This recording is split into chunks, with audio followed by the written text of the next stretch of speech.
Bikin geger dunia, militer Indonesia berani tembaki kapal Cina.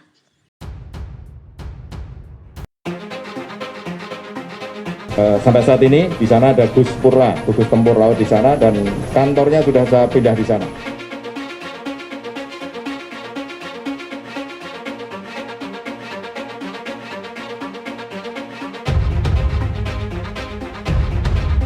Lalu, kini hubungan Tiongkok dan Indonesia justru memanas. Iya, ini terkait dengan masalah Laut Cina Selatan di mana ada semacam konflik antara kapal Kementerian dan Perikanan, KKP, dengan kapal Coast Guard Tiongkok.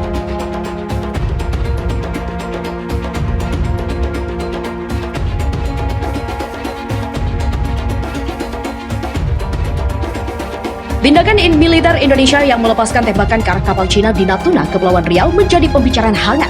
Baik di kawasan ASEAN maupun dunia, mungkin selama ini mereka tidak menyangka Indonesia akan berani melakukan hal itu. Sebelumnya, negara-negara ASEAN tidak ada yang berani melepaskan tembakan ke kapal Cina yang mencuri ikan. Untuk itu, mereka pun terkejut dan takjub dengan tindakan tegas Indonesia. Tingkat ketegangan di perairan Natuna telah meningkat. Sebelumnya, Indonesia telah menawarkan perdamaian kepada Cina. Indonesia tidak ada urusan dengan sengketa atau klaim Laut Cina Selatan selama Cina tidak mengganggu perairan Natuna. Namun tawaran itu terlihat ditolak oleh Cina dengan tetap mengirim kapal ikan Coast Guard-nya ke perairan Natuna. Cina yang merasa besar sedang menggertak negara-negara ASEAN. Negara yang tak takut akan dia telan tanpa harus bersusah payah. Namun gertakannya itu tidak mempan untuk Indonesia. Lalu apakah respon Cina atas tindakan ini dan Indonesia harus siap untuk mengantisipasinya? Indonesia telah kehilangan Timor Leste atau Timur Lorosai dan juga Sipadan Likitan.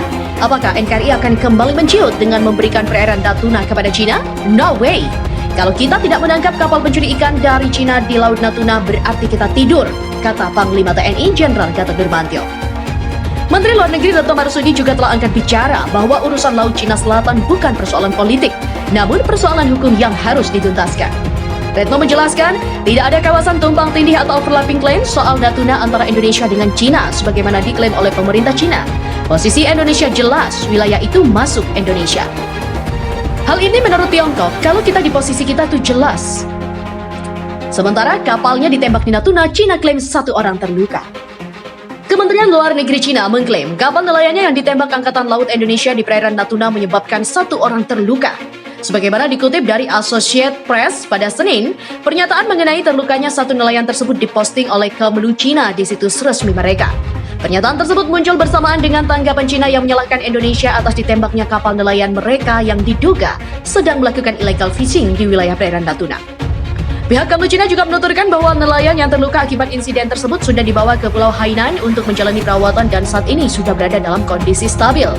Cina juga kembali menggunakan alasan bahwa para nelayan ditangkap ketika sedang mencari ikan di traditional fishing area berlokasi di wilayah Pulau Natuna, sementara Indonesia sendiri jelas tidak mengakui klaim traditional fishing area yang disebutkan Cina itu. TNI AL juga membenarkan melepas tembakan ke kapal Cina tersebut. Kepala Dinas Penerangan TNI AL Kolonel Laut Edi Sucipto dalam keterangan tertulisnya seperti dilansir CNN mengatakan, penangkapan terhadap kapal Cina itu terjadi pada Jumat pekan lalu.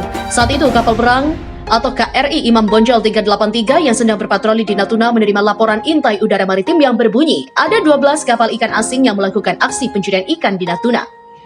KRI Imam Bonjol yang berada di bawah Komando Armada RI kawasan Barat atau Koarmabar pun bergerak mendekati ke-12 kapal itu. Namun saat didekati, kapal itu kabur. 1 kapal berbendera Cina yang berhasil ditangkap itu kemudian diperiksa. Indonesia menurunkan tim Visible Search and Seizure atau VBSS. Hasil pengecekan menunjukkan kapal itu diawaki 6 pria dan 1 wanita yang diduga kewarganegaraan Cina. Insiden antara Indonesia dan Cina di Natuna bukan sekali ini terjadi. Sebelumnya, KRI Oswald Siahaan 354 juga menangkap kapal nelayan Cina yang mencuri ikan di perairan itu. Padahal pada April lalu, Menteri Koordinator Politik Hukum dan Keamanan Luhut Binsar Panjaitan yang melawat ke Cina menyatakan Indonesia dan Cina sepakat mengakhiri ketegangan terkait masalah perikanan di Laut Cina Selatan. Selain itu, Jokowi juga menegaskan kedaulatan NKRI harga mati. Presiden Joko Widodo menegaskan bahwa kedaulatan Negara Kesatuan Republik Indonesia merupakan harga mati yang tidak bisa ditawar-tawar lagi. Presiden juga memerintahkan seluruh jajaran Kemhan, TNI dan Polri bekerja sungguh-sungguh menjaga kedaulatan NKRI dan berdiri paling depan dalam memperkokoh kedaulatan NKRI. Dalam rapim yang dihadiri antara lain Menko Polhukam Mahfud MD, Menhan Prabowo Subianto, Panglima TNI Marsikal Hadi Cahyanto, dan Kapolri Jenderal Idam Aziz, Presiden Jokowi merasa senang rapim juga dihadiri jajaran pimpinan Polri, di mana hal ini menunjukkan adanya sinergi saling mendukung dan mengisi dalam melaksanakan agenda besar dan tujuan negara, kata Jokowi. Selain itu, Jokowi juga membela Prabowo lakukan diplomasi pertahanan ke luar negeri. Menurutnya, jajaran pertahanan juga harus menangani semua spektrum konflik yang semakin meluas. Jokowi menyebutkan tantangan itu antara lain semakin meluasnya spektrum konflik di berbagai belahan dunia. Presiden Jokowi juga memberikan pengarahan kepada Rapim Kemenhan TNI Polri di Kemhan, Jakarta. Menteri Pertahanan atau Menhan Prabowo Subianto direncanakan melakukan kunjungan kerja ke PT Pindad untuk memperkuat industri pertahanan di tanah air.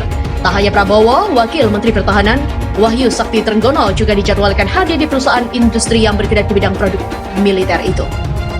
Rencana hari Rabu baru mau ke Pindad dan jadi setelah hari Rabu bisa menentukan arah industri pertahanan secara menyeluruh. Mantan Bendahara Tim Kampanye Nasional atau TKN Jokowi Ma'ruf Amin itu baru bisa menentukan arah industri pertahanan secara holistik setelah melakukan kunjungan kerja, sedangkan saat ini konsolidasi masih terus dilakukan. Diwartakan sebelumnya, Menhan Prabowo Subianto melakukan kunjungan kerja ke markas besar atau Mabes TNI di Cilangkap, Jakarta Timur. Prabowo berjanji akan menambah kekuatan alutsista TNI.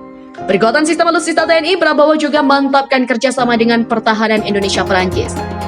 Meski pertahanan Prabowo Subianto melakukan pertemuan bilateral dengan Menteri Pertahanan Prancis Florence Parly di kantor Kementerian Pertahanan Prancis di Paris pada Senin,